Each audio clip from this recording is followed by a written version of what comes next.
We all have unreachable goals listed in the bucket list, or at least in the corner of our mind. While I have goals listed in my bucket list for a while, I realized that I'm 37 and that if I don't set up a deadline, there will always be wishes and never achievements. Now I need to be realistic. I only have 2 years and a half to achieve them. So here are my 10 crazy ideas that I wish to achieve before turning 40. Hi, I'm Maylene, I'm 37, I'm French, and I have lived by myself forever. Welcome to my channel. I will share the behind the scenes of my solo life. So the good, the bad, the ugly of my life choices, but mostly the good ones because I do love living alone. Let's start with the obvious, monetizing this channel, so I'll have a passive income to fund my 9 next goals. So I do have a 9 to 5 at the moment, but I'm paid minimum wage, which is not really enough to afford comfortable and decent housing without struggling to make ends meet. But I'll talk about that in another video. So I need more money, like a lot of us here. And yes, I could hope for a raise, but that would not be enough. So among many other options, the first one to earn money was to share my experiences as a solo woman of 37 for free, just for you, while getting paid by YouTube. Isn't it a win-win situation? And if my content can help you in any way, that's already a win for me. So let's see how long it's gonna take. 2. Buying a house. Well, this one is a bit presumptuous because of my actual situation. Long story short, I'm back living with my mom at the moment. She lives in the house and I live in a tiny studio next to the house. But it's very tiny, so I only have the minimum. The rest of my stuff is packed in boxes in the garage. So yeah, I need more space and renting is not an option. So I'm aiming for buying a house with a particularity, hence the next goal. 3. Living abroad. Now you might see the problem, right? I have lived abroad in my 20s, but never had my own place there because I was mostly staying for less than a year or around a year. But I did love living abroad. And I'm not saying that living abroad is better than living in France because I do love my little imperfect France. All I need is a change of scenery from time to time. So how am I going to do that? That's an excellent question, which I don't have the answer to. But depending on how goal number 1 goes, I'll see how I'll manage goal number 2 and goal number 3. I do have some ideas though, but I'm thinking about that, but I don't want to project myself too much. Number 4.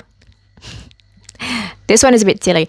It's getting more tattoos. You don't see them right now, but I have a couple. And I've been wanting to getting more for years now, knowing that I know exactly what I want. And at least for part of the tattoos, I know which artist I want to work with, knowing that she's not in France, so I'll have to pay for the trip and to stay there. But it's a huge project closely linked to another one, so it's very important to me. But right now I still can't afford it, and at the same time I don't want to be too old to get them either. Number 5, probably another silly one. This one is to learn how to ride a bike, get my license, and get a bike. So yeah, I've been wanting to have my license for more than 10 years now. I've never really biked before. I think I tried like once for 10 minutes. I mean, I wasn't driving, I was the passenger, but I don't know, that was something that I always wanted to try. Maybe I will change my mind once I'll start, but I want to try anyway and see if this is for me.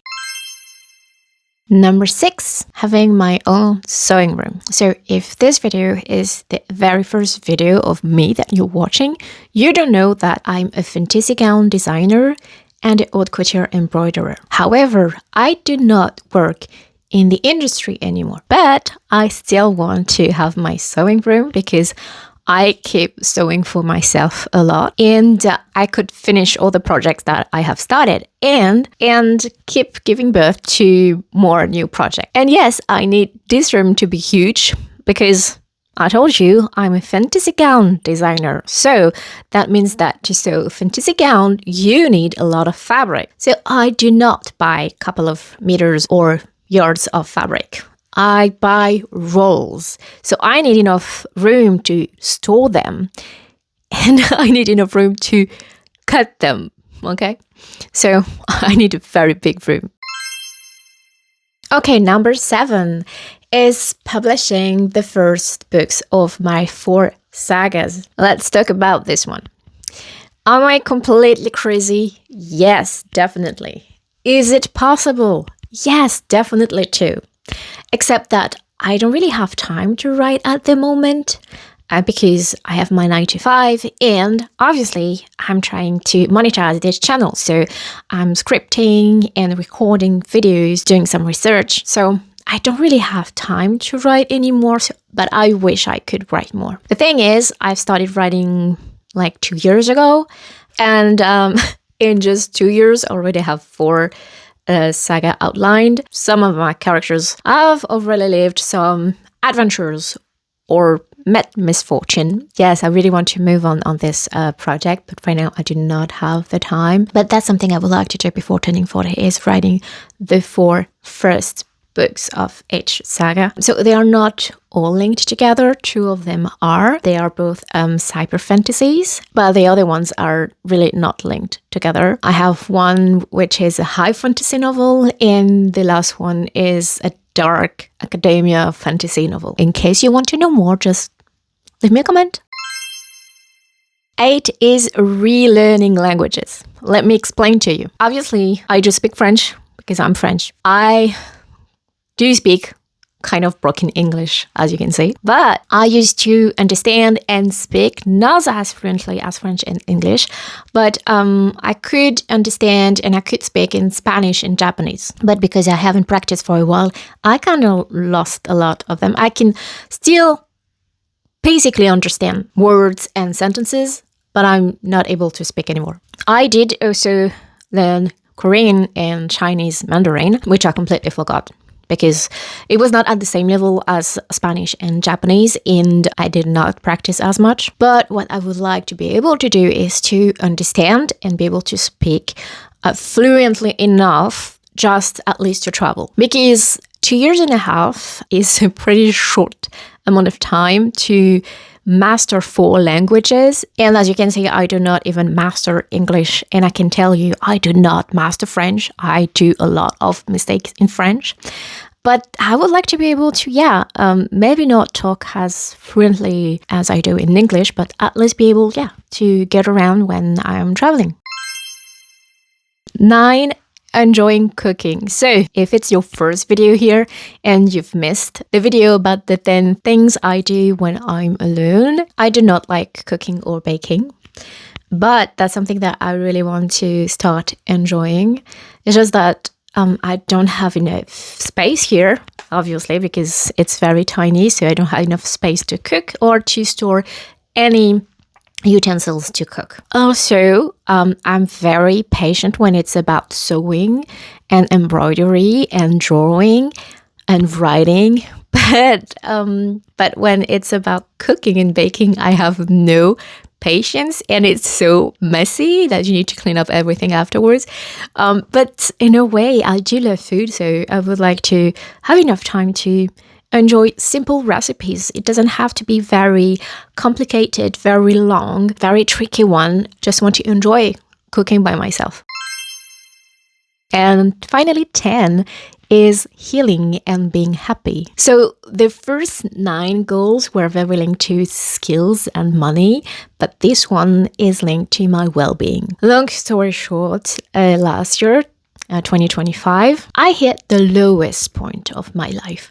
It was not the first time that I hit a low point, but it was the lowest. So since then, I decided to really take care of myself, my mental health, but also my physical health. I do have less panic attacks. My sleep schedule is still a bit messy, also because of my cat, at least one of them, but it's improving. And one thing that clearly changed this last year is that I dream again. And I'm not talking about dreaming while you sleep, even though that would make perfect sense because I just talked about my sleep schedule. No, I'm talking about dreaming like the list that I have right now, all the things, the goals that I want to do. Because last year I was at that point where I was like, what's the point of living? So this is when I realized that I really needed to ask for help. So please, if you are in the same situation, ask for help. Even though you might not find the right person right at the very beginning, keep asking for help. It will take time for me to recover, to unpack, because I still have a lot to unpack, like 37 years of my life to unpack. And I realized that by starting this channel, I'm unpacking a lot of things. So yes, I do live alone. Yes, I do enjoy living alone. But it shows that I'm making happily and willingly today, which was not the case. Being younger, I was not given that choice. I had to learn how to live with loneliness. That's why I understand it's not for everyone, and it might be very hard for a lot of you, especially at the very beginning. I've been through it too. It's just that I was too young to fully remember how it felt at that time. I mean, I do remember that it was hard, but now it's so in the past that I moved on from this place. So yes, healing is my ultimate goal before turning 40, to fully enjoy the next decade. So I did not intend on finishing this list like this. You can see that some of my goals are very bold or very superficial or very deep, but at the end they all represent who I am. What about you? Do you have goals that you really want to achieve? You can list them if you want in the comments, so you don't have to. It's completely fine. But if you do want to share, please let me know in the comments. I'm very curious to know what you want to achieve in your life. It doesn't have to be before 40, okay? It could be at any point in your life. Thank you for watching, and I'll see you in the next video. Bye-bye.